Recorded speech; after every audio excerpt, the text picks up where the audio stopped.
trust is the best thing. But anyway, I did help a stranger in need, and I felt that helping this other stranger, which I had gone off the beaten path, kind of, so to speak. I gave this homeless guy some money. He was panhandling on the side of an exit off the freeway. And I thought, well, that was nice of me to do. He was a clean-cut kind of guy. He didn't have his hair cut, but I mean, he looked young and healthy enough. And so I went to the liquor store next to where I dropped him some money, and saw him there. And I said, do you need anything else? Do you need a shower? Do you need, something? And he said, yeah. And I said, okay, well, I'm going to help you. And I took him to my place and took him to the mall. Well, first we went to the Goodwill, and I asked him, do you want anything here at Goodwill? Because I didn't have a lot of money. And he said no. He didn't want anything at Goodwill, nothing at all.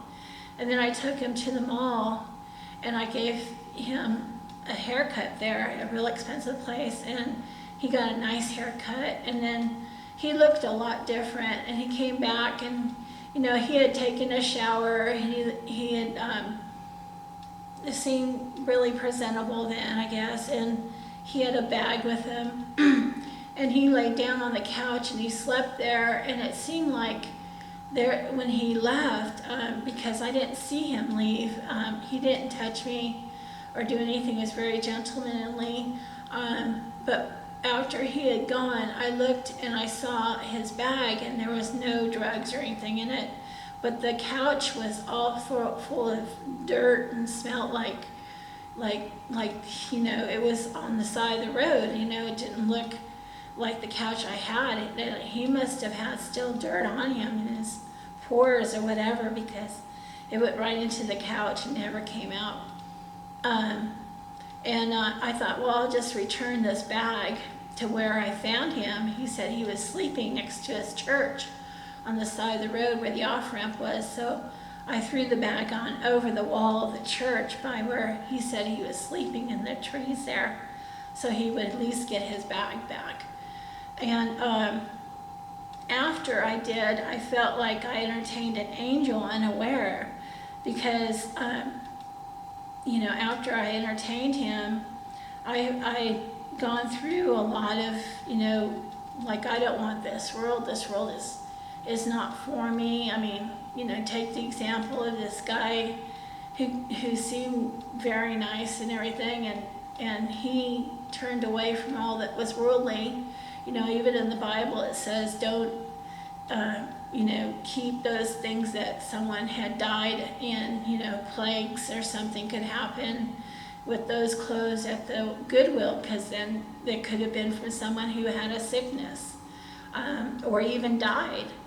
And did I want that? I mean, I'm not even sure if washing can get that out of the clothes, so he didn't, and he turned away from all that was worldly, and then he chose the better thing, to get his hair cut, take a shower, have a place to stay, and then, go on about being who he was, and I thought, well, if he can do that, I could, too, so, I just turned from my sin, and it says in the Bible, when one sinner turns from their sin, the angels will rejoice, and I remember hearing angels singing and rejoicing. And I thought, wow, that is just so beautiful. And from time to time, I get the feeling of people asking me, well, how many angels were there that was singing? I can't say. And I went to go to the sink at that time, and I took a drink of the water there, and it turned to wine, and I was just like awe-inspired. I mean, I was thinking, God, Jesus really is, the Lord, and this guy surely was like an angel, so, I even asked him at one time, what about the angels and men? I mean, wasn't that terrible? And he just lifted his head up high and kept walking and didn't say anything, didn't entertain thoughts like that with me. So I was thankful too. Kind of gave me a way to think about what other scriptures say, is that I am the head and not the tail. So, and then after I had drank wine and heard the angels sing, I experienced the Lord as he wrote with his finger on my forehead, God's name, New Jerusalem's name, and his new name on my forehead, just like it says in the Bible. The Church of Philadelphia and Book of Revelations in the Bible. And I felt that I was being grafted back in after being so long away, because I truly, truly believed, and it was something so special. Always will be to me. And as a pillar in the temple of my God, I felt born again afterward. I went downstairs and talked to this amazingly, dressed up Jewish, kind of, they call him a rabbi, I suppose, and he was all dressed up and in his garb and everything, from head to toe, and I said hello to him, and I was so exuberantly happy, I just couldn't get over it. And I was like thinking to myself, should I tell him about Jesus? Should I tell him about the way that he came to my life and everything? And, the only other time I had been around Jewish people is to go to Jewish bingo one time with this older man that was supporting me, and enjoying that, and then going by myself. And, I felt a little of recrimination, kind of, where you go and you kind of feel, convicted by the sin that I was in, and I was feeling that way. Looking at all these people there, it was just amazing how many people were there. But, Jesus, I'm thankful he delivered me from wanting the life that I was leading at that time. And I sat there and I was so excited. I started eating my chips. Chips fell on the ground. This lady came out. I brought some chips downstairs, okay?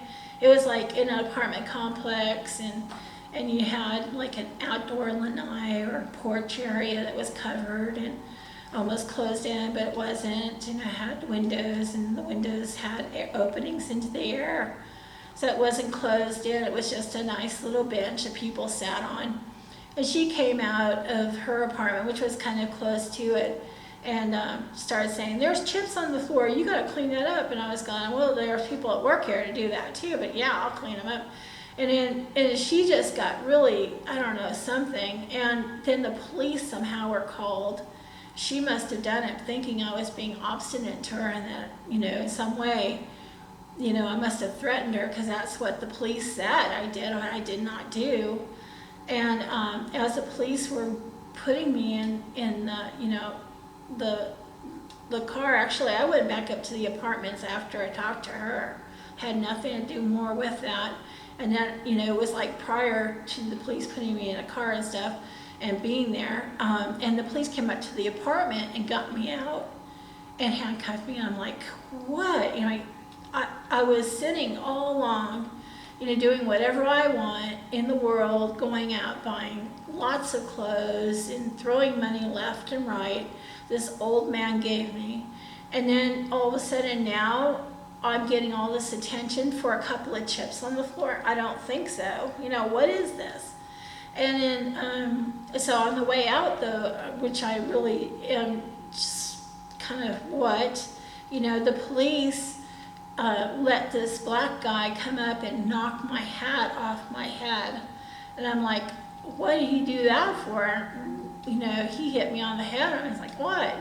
And, I didn't do anything to him, and I didn't do anything to those people. They were just so seethingly angry at me, to that lady and this black guy. I was like, why? What is that? I don't understand. What did I do wrong?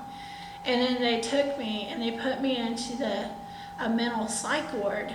And I'm like, what? And they said the only way you're come out of this is if, you got someone that that'll come and get you. So I said, okay, I do. And My neighbors, not my neighbors, but mostly at one time she was, my friend's dad came out there, picked me up and took me to his house, and I stayed with him and his girlfriend there. And then his girlfriend came over to the apartments where I lived and took all my stuff and said, they want you to move out of here. So I'm like, okay, I'll move out. I wasn't paying the rent in the first place. It wasn't really my apartment. So I took all my stuff and I left.